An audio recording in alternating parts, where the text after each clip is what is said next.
Hello, this is Horror Studio 1, and this is my unedited podcast. Hi, this is Horror Studio 1, and I'm coming to you once again with just talking to you guys about stuff, man. How's it going, everybody? Yeah, not too bad myself. Okay,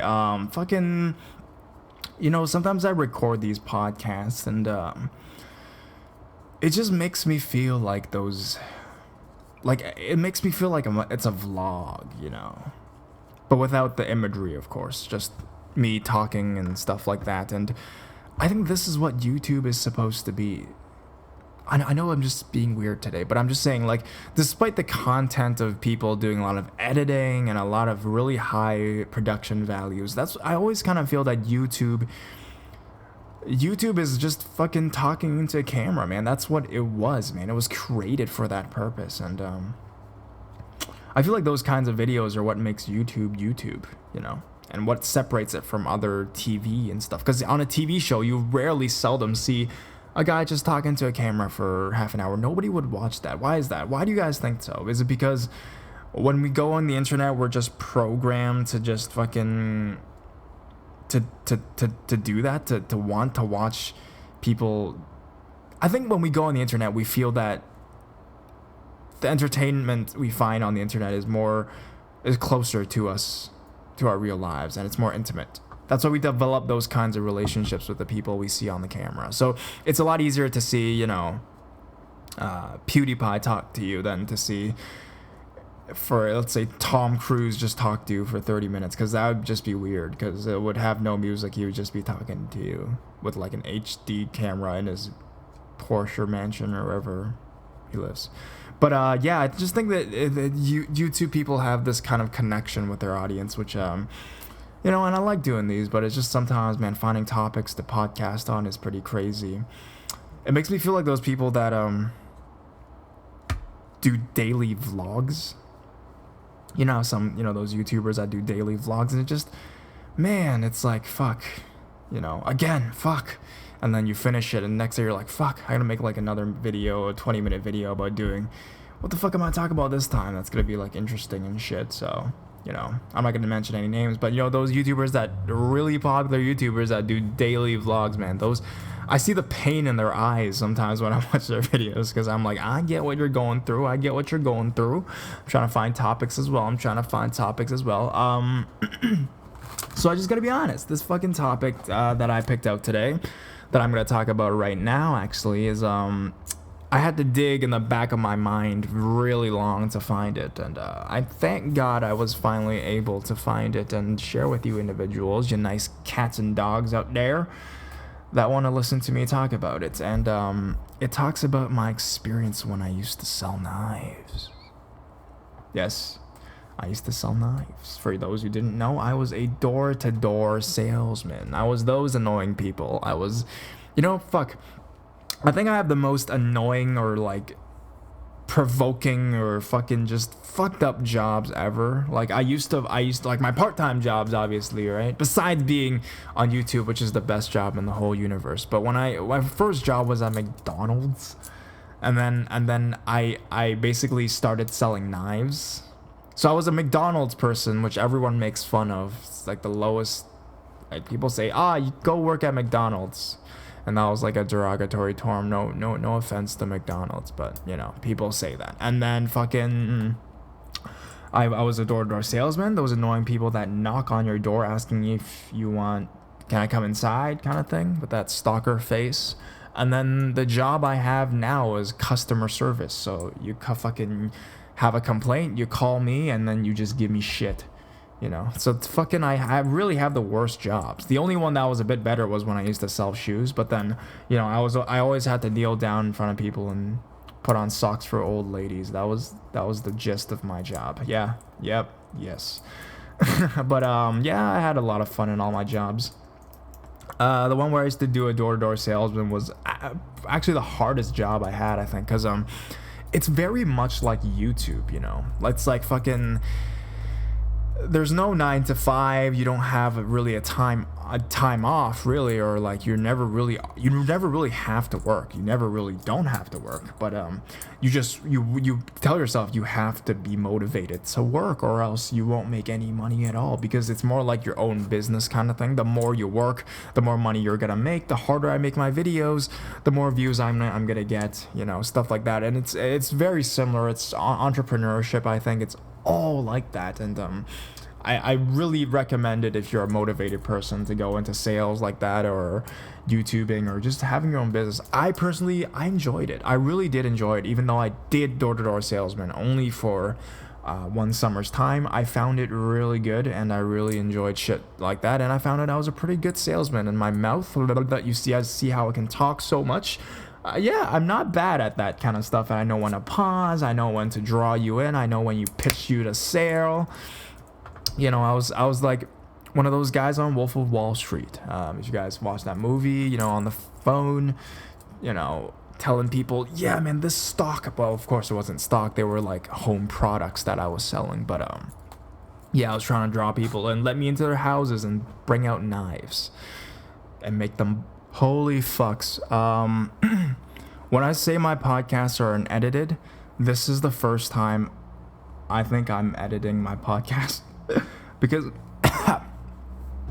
my fucking disk on my computer just ran out, and I had to delete some files. So what the fuck was I talking about? Holy shit. Yeah, so back to the story. I had such a good thing going as well. But I just had a good beginning, so I didn't want to make it all over again. But I would go to people's houses and I would sell knives, and then one thing I did was hit up my friends and family. Like, that's the first thing you do when you do these kinds of ventures. You just see people around you that if they want to, they have missing pieces of kitchenware that they want to replace and shit. And of course, for those who are really close to me, like my friend's mother, or my own mother, or someone else's mother, or whoever's mother, those people that are close to me, or my cousin, my aunt, those people, they would obviously have to buy something to support me, right? And I guess that's the beauty of the company I was working for. They knew what was going on. They knew these fucking, not rich, but these fucking spoiled college kids would be shitty salesmen, and the only people that would buy from them are their family members, and they knew that, and that was their strategy, to get our family members to buy the shit, basically.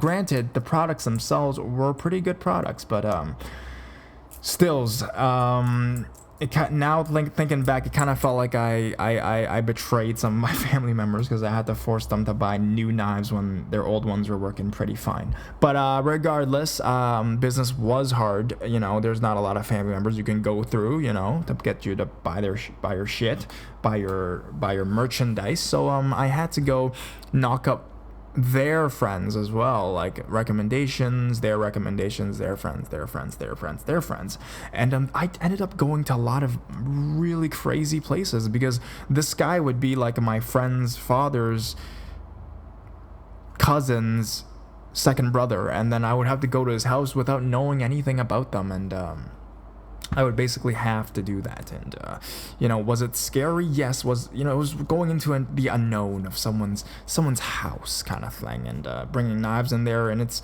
a good thing I'm a dude, because if I was a chick, this shit would be even more dangerous. But thankfully I wasn't a chick. I was just an ugly guy, so no one wanted to do anything with me. They just wanted me to get the fuck out. So that's life. Anyways. There's one story, I think I told it before. There's one story I told before where I walked into the guy's house and I found him really creepy, but he turned out to be a really nice guy. And this is a similar story I had as well when I was selling knives. There's this girl, okay? So she was like, I don't even remember how I fucking got her like contact information. She was like, she had the cutest voice ever. And I'm still young, but I was younger, and I was like, man, and I was thinking in the back of my mind, these scenarios can turn into something else, if you know what I'm talking about. So such a dick, but that's what I was thinking sometimes, especially when it's like, maybe like my cousin's friend, or my friend's friend, like we're all, you know, similar age. So I was always kind of thinking that. And there was this one girl and she had the sweetest voice, and I was like, oh my god, this girl has a cute voice. And I was really wondering how she looked like in person. And every time I talked to her on the phone, you know, you would use the phone to call the customer to like set up a time to meet and stuff. I was kind of be semi-flirtatious, I think, just because she had a nice voice, and you know, obviously I have a nice voice. and then I was like, yeah, ha ha ha, and then that kind of thing, right? And I knew she was like a younger girl and stuff, and I was going over to her house, and I was dressed really well, like more than usual, better than usual. I was like, oh, this is gonna feel good. I was like, even if I don't sell anything, I'm still gonna feel it's still gonna be good. And then I went over, and then I knocked on the door, obviously, and it was like a darker part of the neighborhood or whatnot. And what surprised me with that was that she was actually a black girl. And not to bring race into this thing, I still think black girls are attractive. So she was pretty attractive. She was cute, and yeah, she had a really nice body too. So I obviously, being, you know, I was like 20, so I walked in, I was like, hey, whatever kind of thing, and we were just talking, and I was actually, I didn't give a shit about the knives. I didn't even give a fuck about selling anything. I was like, and we were talking about like life, and she was so shy, and she was so cute too. Like she was like kind of blushing and stuff. And then she was a bit older. She was like, at that point, I think she was like 23, 24, but she was like cute as hell, man. And she was kind of short and stuff. And then, yeah, I was just like, I fucking forgot about the knives. I was thinking, like, if you buy shit, you'll buy shit. And I kind of made it into the thing where I was like, I was kind of pretending like I wanted her to buy knives so I can talk to her. But in reality, I just wanted to fucking talk to her. So I was just talking, and we were just talking for a while now, and the house was completely empty, which I was pretty happy. I was like, oh damn, this is awesome, right? I mean, I knew nothing was gonna happen. Like, this wasn't gonna be like a porno scene where she's like, all right, you know, fucking pull off your pants and let's do this. No, it won't be like that. But I mean, I don't know. It's just that you're at that age, and then all these like fantasies and all these emotions and all these chemicals are going off in your brain, and you're feeling really happy about this. This is like, man, I feel like I'm at a bar right now. It doesn't even feel like I'm working. I can do this every day kind of thing, right? And then obviously I was still trying to get her to buy something though, I mean, right? So, you know, trying to do that whole, come on, buy something, but then kind of being like, kind of like playing that thing where it's like, it's kind of funny what I'm doing, but then it's also like, I'm kind of a badass, and you better buy from me. You better buy from me, bitch. Kind of thing, right? And then the house was empty. It was getting dark, and I was getting more and more happy as this was going on. So what was so scary about that? You're like, horror Studio One, this is like a dream come true. This is like a happy like love story from like a coming of age movie or some shit. And I was like, yeah, it kind of did feel like that until one fucking moment when the girl left the room. She's like, oh yeah, I'll go get my, you know, fucking, she ended up buying this like small carver, which was like $30, right? It's pretty expensive, but compared to the other products we had, which were like $8,000 knife sets, this was like nothing. But you know, I was like, sure, why not? You know, she was gonna get her credit card or check or something to fucking pay me. So and before leaving, she's like, oh yeah, by the way, my brother's here. And I was like, oh, okay, oh, that's fine. You know, I was like, I in my mind, I was like, fuck, oh yeah, there's another dude in the house kind of thing, even though it is your brother kind of thing. And she's like, yeah, my brother's here, just giving you a heads up. And I was like, yeah, go ahead. And then she went upstairs to get her shit, and I was just waiting there, like, awkwardly with my hands on my lap. And then I was like, oh, yeah, all right. And then, you know, just trying to think of what to say, you know, trying to act real sly, real cool. And then I hear this fucking thing. I suddenly hear this noise, and then I see a shadow walking in, and I'm just, what is that? And it doesn't look human, and it just walked in, it was like,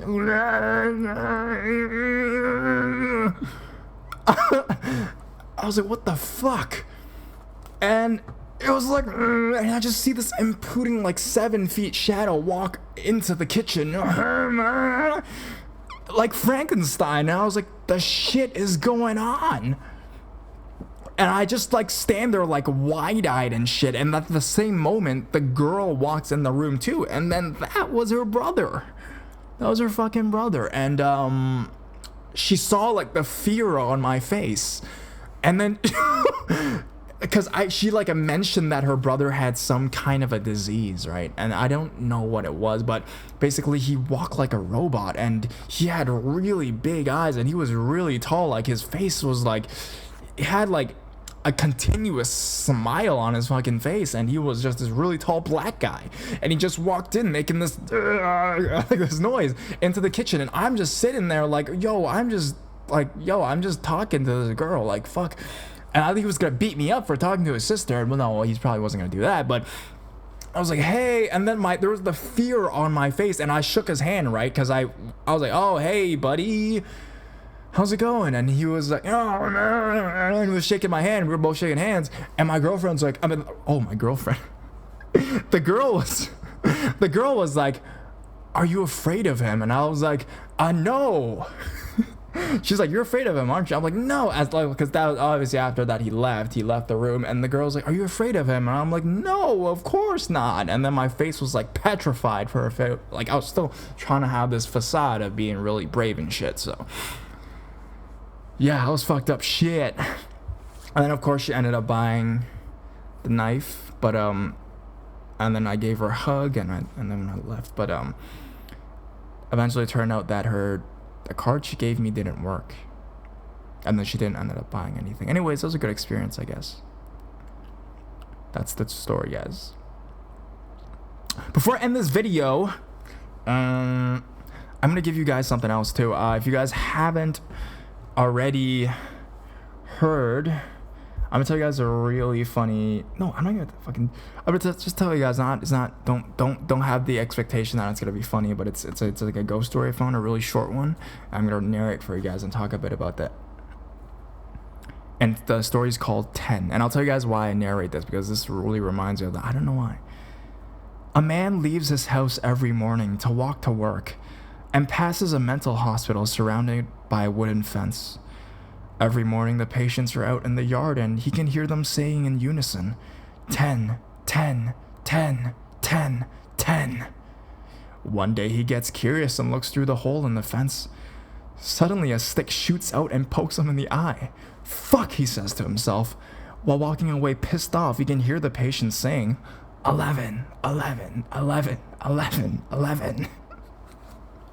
I don't know, I just like that. I found it pretty funny. It was supposed to be really scary though. Anyways, alright, let's just end the video there. What the fuck's going on with the podcast these days? I don't know when to end it anymore. I'm like awkwardly trying to find an ending to this. I think I should do this every day again. If you guys think I should do this thing every day again, comment in the comment section below. If you guys thought the story I said was funny, comment in the comment section below. If you thought the 10 story was like really dumb, comment in the comment section below. This is Horror Studio 1, and I really do love you guys, but I guess I'll have to go now. Talk to you guys later. Bye-bye.